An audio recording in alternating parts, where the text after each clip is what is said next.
asked Helen Haskell to join us, and again, her bio is in your packet, and you'll get to read a little bit more about it. But a couple years ago, Helen was on the Modern Healthcare list of the top 50 people, most influential people in healthcare. She formed the organization Mothers Against Medical Error, and through her hard work has supported, unfortunately, thousands of families whose children have been harmed unintentionally through care. It just didn't go the way they wanted, and they didn't know who to reach out to, who to get questions answered, who to be there when maybe the care teams weren't, and her organization has been doing this now for many years, and it's an amazing support group for those people. So, Helen, I want to bring you up, and I'd like to just open it up. You know, we had some questions on there, but I think it's more important right now just to get your thoughts and you know, ideas around some of the things that were presented in the film and what you thought. Come on. Anybody comments? Here, get your microphone. Here. With what you've been doing, I'm curious about your experience around the country in family-initiated RRTs. Perception of how many places have embraced this, how well it's being done. Just your comments.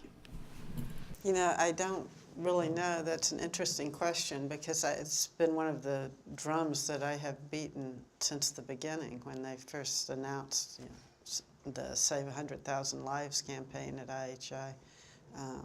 My question was, you know, why are patients not allowed to call? Because it doesn't obviously make any sense if they can't.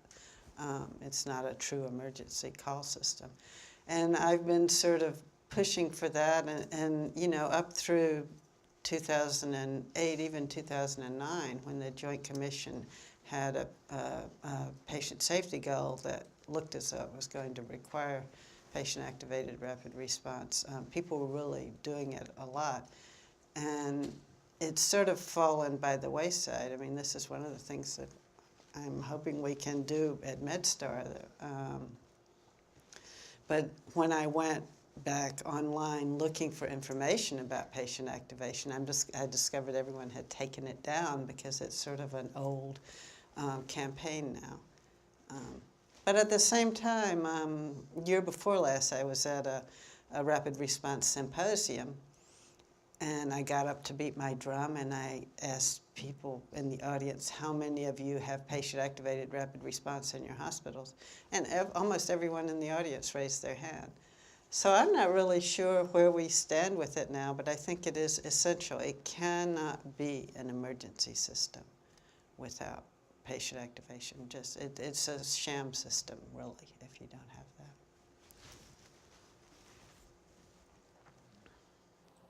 Comments, questions?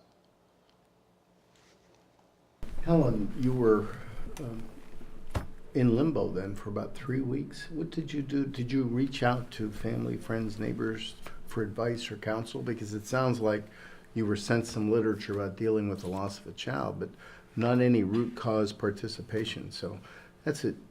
That gap is just inconsolable. Well, you know, they had told us that it would take about a month to get the results of the autopsy, which actually was not the case. They had the results within a couple of days, but we waited a month to call down there when nobody called us. But we had tremendous support from the community because Lewis was a very high-profile boy, and we had you know, parents are very supportive of each other, parents of young children. I mean, the community really closed around us, and we very quickly, you know, discovered that there were other people in our neighborhood. And in Lewis's school, there were 3 children who had died from medical issues. You know, one of them definitely medical error, and another one quite possibly. We had a lot of support, and we were able to go forward because of that, which is, of course, not always the case. Sometimes when terrible things happen, people are shunned. If you have a long illness with somebody with really severe illness, I have often thought that if we had brought home this top student in South Carolina, which he was certainly one of the top 5 students in the state, if we had brought him home with severe brain damage, how isolated we would have been. What a terrible long haul that would have been, because you don't have the same kind of community support for illness. And that's something you really need to think about with these patients. And the other part I'll add to that, which we didn't cover in the film, because like I said, there's a lot that we were trying to condense it down into a film that was under an hour. Our original goal was to create something that was more 30 minutes, but there was just too much that we felt had to be in there.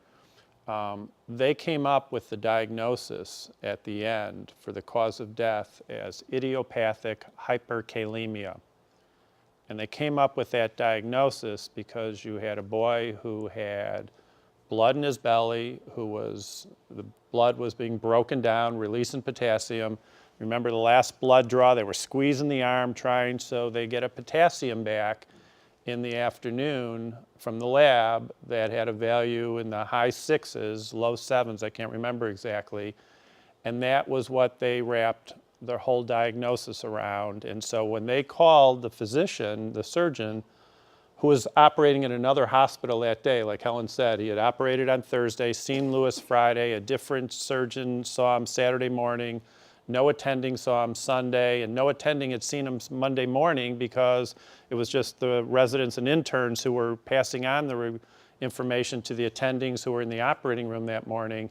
When they called the attending who did the surgery that evening and told him, your case from Thursday passed away today, and we can't explain it, but it was a very high potassium. We'll probably never know the cause of what happened. So it was Helen who shared the autopsy results with the surgeon, and that's why he said he was shocked and dismayed. She had a call to get the autopsy results. So you think about the aftermath of how we handle some of these things, and we give the impression to patients that we go back to work as usual, and we're not taking it with the urgency and the commitment that I think we should be taking it. So, but the aftermath was a critical part of a lot of the story.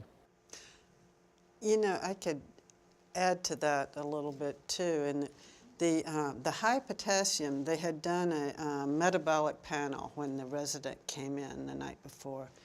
He'd ordered a metabolic panel. He was trying to do an acute abdomen workup. He forgot the CBC, which would have been more helpful in this case, I think. But there were a lot of deranged values, but the potassium was like 5.3. It was not that high, but it was higher than the others were. And if you put them all together, if you looked at them all, it was obviously something more than just potassium. It was sort of the beginnings of shock, which you could also tell. I could tell to look at him because I had first aid. But that diagnosis by the resident was interpreted by everyone as the most significant thing. So everything they saw, they interpreted through that filter of high potassium. So that even when he had the EKG, the junior resident thought that she saw peak T waves, which weren't there, but they were looking for something to do with the potassium. So right all along, and then that was what they passed to the attending. And when he told us that, I said, he thought that the final blood draw had been taken sometime before Lewis died, when in fact it was sort of what precipitated his cardiac arrest. So it was, the highest it ever got was 5.8, and he had assumed that that was an earlier one and kept going up. So there were a lot of assumptions that if they had just asked us, they would never have made. But, and the other thing I think about, his interpretation later. I thought for ages that he had not read the chart. And it took me about 10 years before the light bulb went off that he had only read the doctor's notes. He had not read the nursing notes, which was where all the deranged vital signs were being recorded. It was where he didn't know about the whole business of looking for blood pressure cuffs because it was all in the nursing notes. So that was a real eye-opener to me, just the idea that there was that degree of lack of teamwork, even in investigation of a death. Yes. Helen, I just wanted to say thank you. And I'm sort of interested if you could make a comment on how this impacts your family. In your experience dealing with these families going forward, the divorce rate, how it affects siblings, and how they go forward and lead their lives after something like this happens.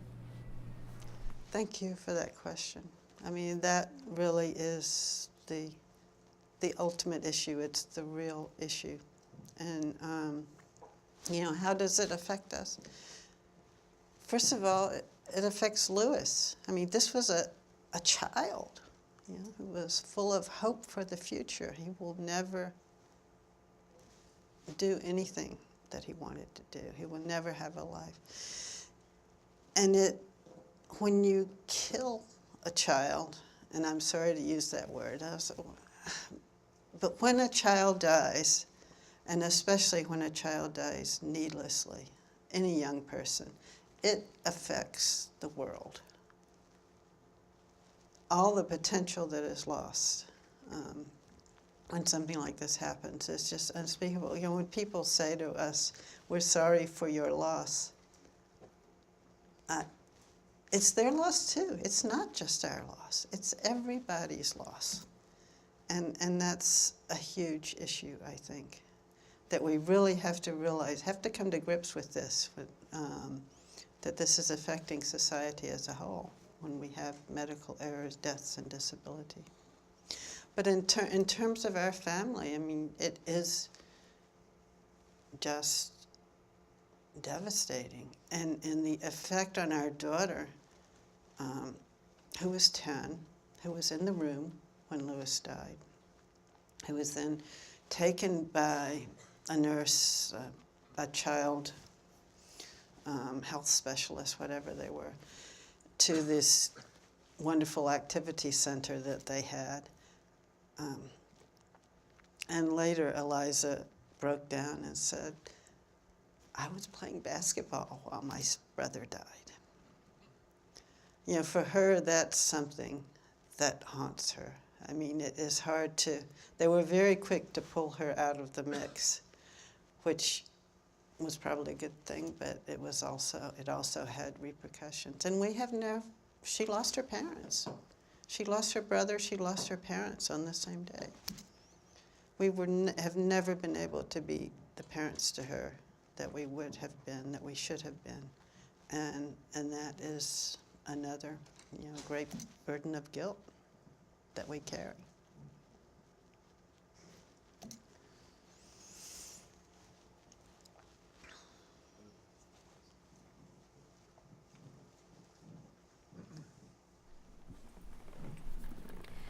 After all this happened, and I'm assuming you did you go back to the hospital itself? What changes has that hospital made, and do you think Louis could die today?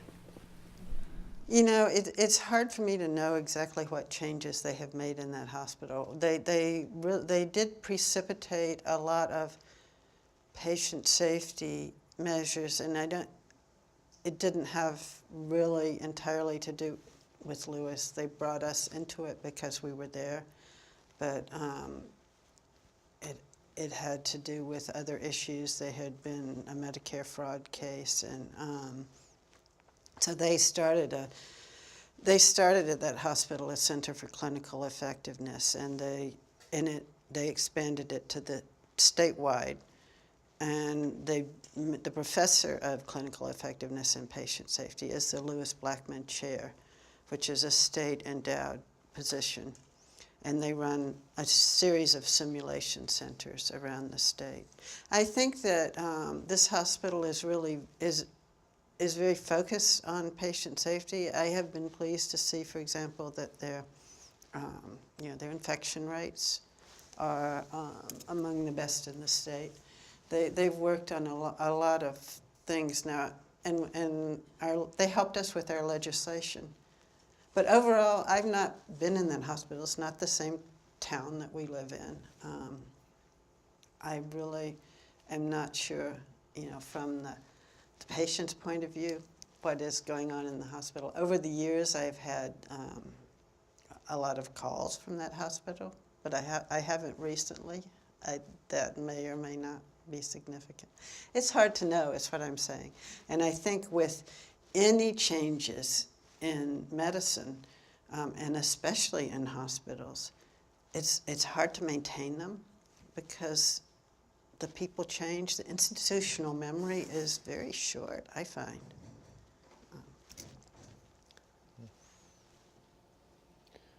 Helen, if there's one thing that you could emphasize to us as a large health system, from your experience, from your travels, what would be the most important thing you would have us focus on or pay attention to? I think the two most important things really are the frontline caregivers, the working conditions and the training of frontline caregivers so that they have someone to go to, that they are adequately trained for what they're being asked to do, they have the knowledge base or have a way to get it from someone else, that they're not overworked and overloaded, that they can have time and comfort enough to interact with their patients in a really positive way. That's one thing. And the other is recourse for the patients, that patients absolutely have got to have someone they can call for anything, not just life and death measures, but have someone to go to answer their questions, to supply their needs.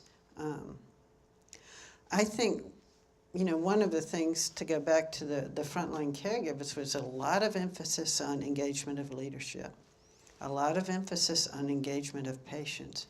But who we really need to engage is the frontline caregivers, and I think that's where we're falling down.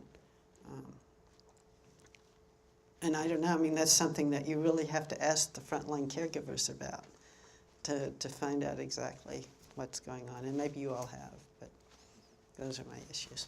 Yeah, that's good. Yes, and do we have a... Hi, Helen. Thank you very much for everything you've taught us today. Last year, I had an experience with a young man and his wife who had been in our hospital, and he had been very, very sick in the critical care unit, on different units, and he had to come back in for a procedure. And the reason he had called, and he got to me and one of the physicians, he was afraid to come back into the hospital because when he had been with us before, so many different people came into his room and told him different things.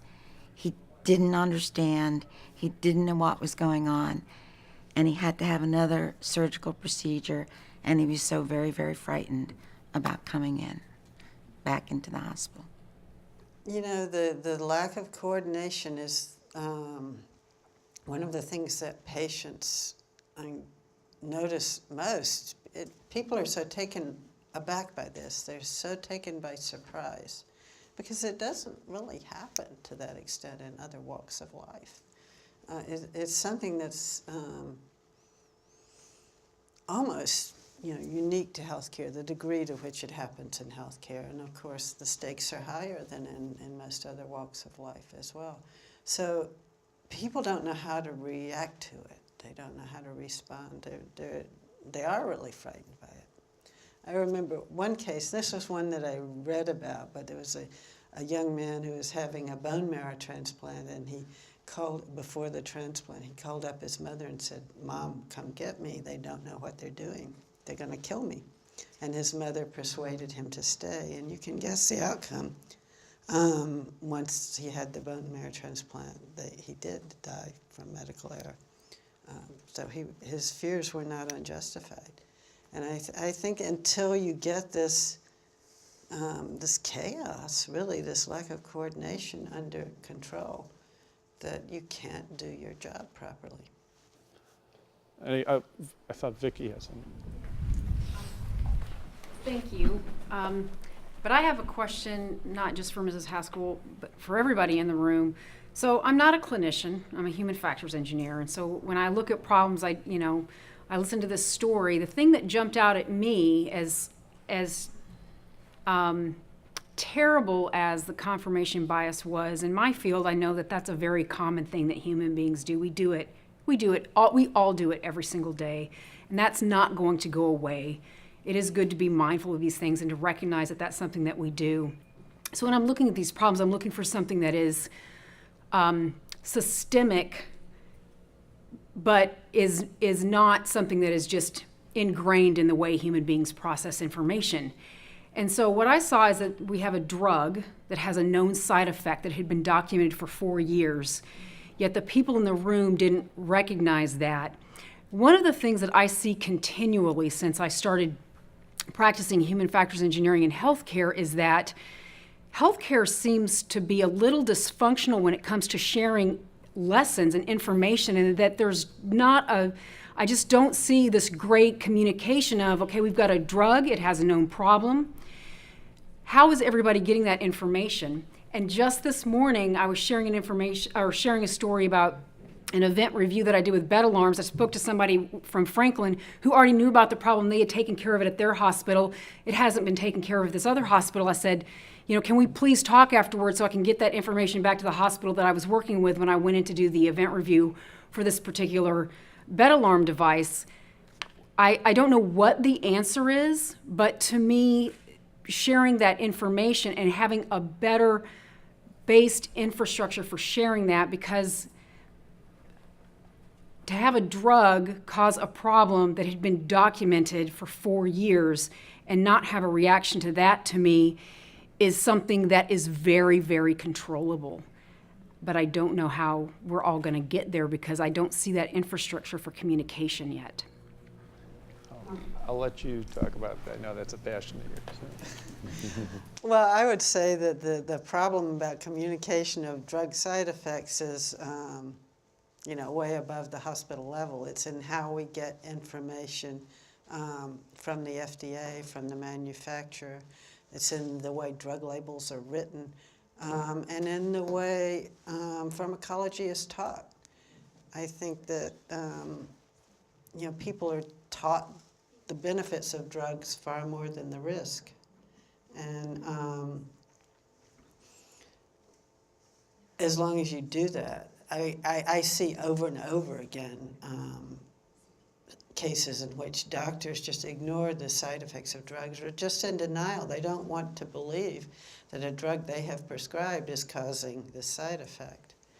And I think the other issue is, when you're talking about lessons not learned and things to which human factors could easily be applied, is failure to rescue. It really didn't matter what was causing Lewis's symptoms. They were dire symptoms, and what the hospital staff were not recognizing was that these were dire symptoms, that this was a deteriorating patient. They weren't putting together that, he needed attention immediately, and then he needed people to figure out what was wrong.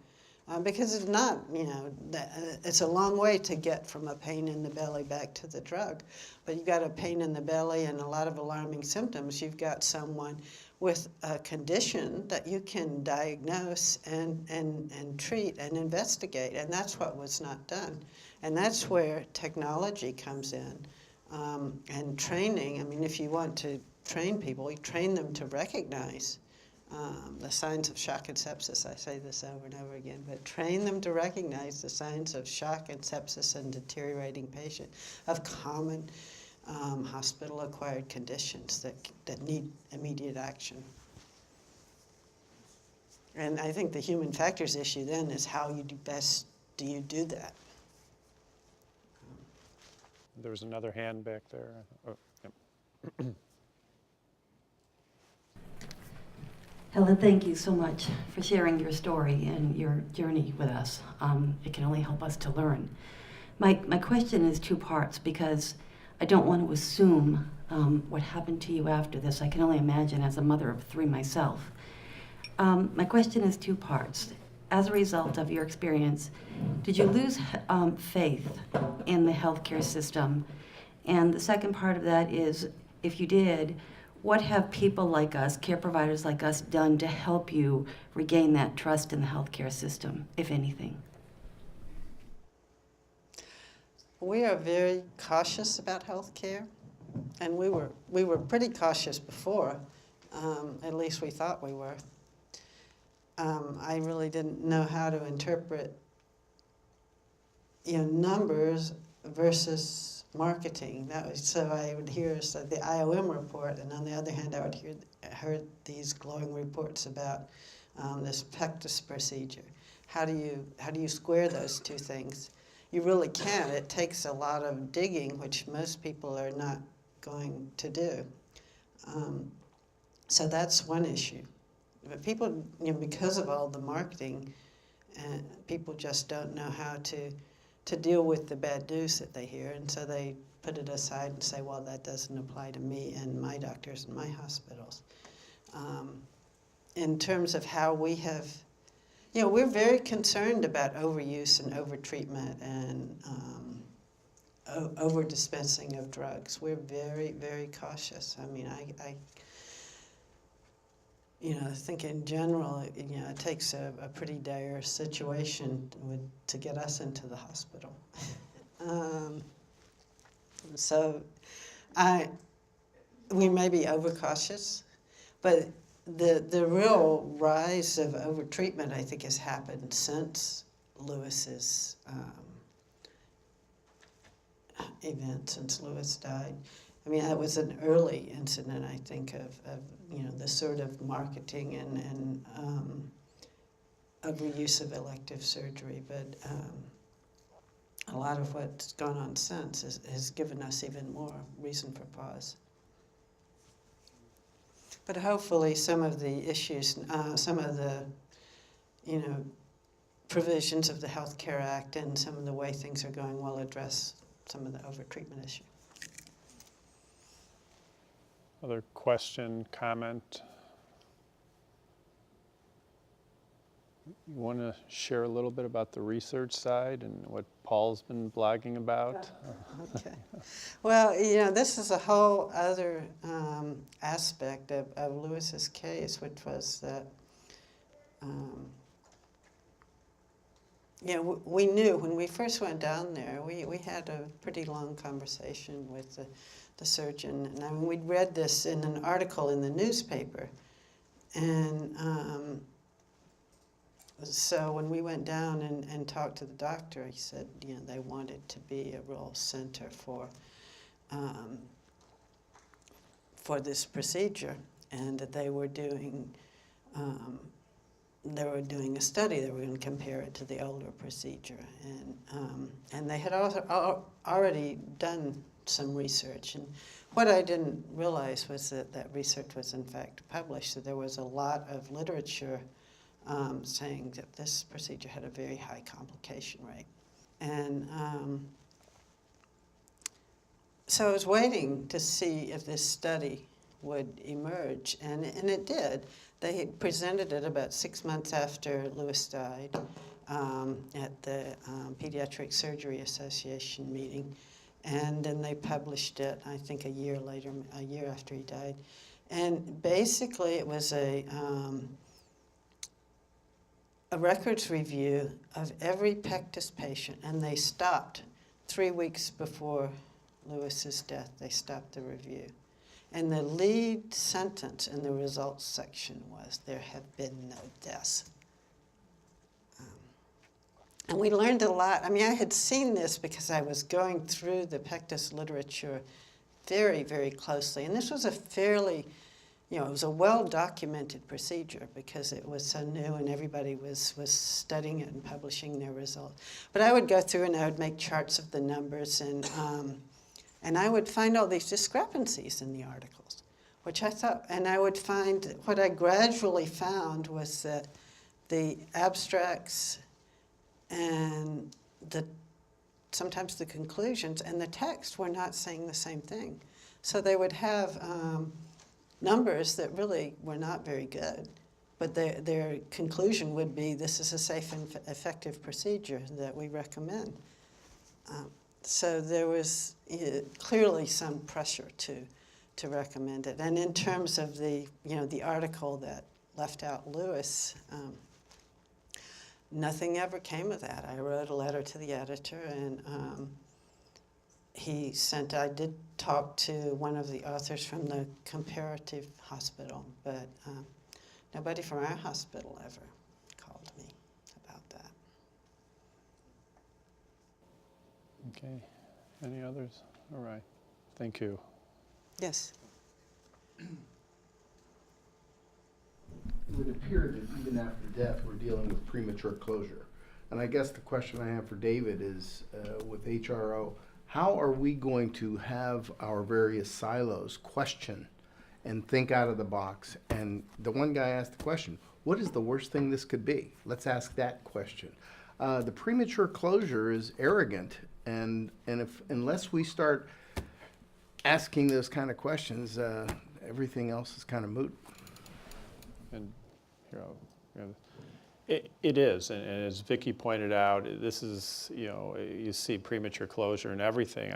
For those of you that read Groupman's book, How Doctors Think, he had a large part about that if you see 10 cases in the emergency department that were just infection, that 11th case with similar signs is going to be infection without even thinking, and it's a knee-jerk response.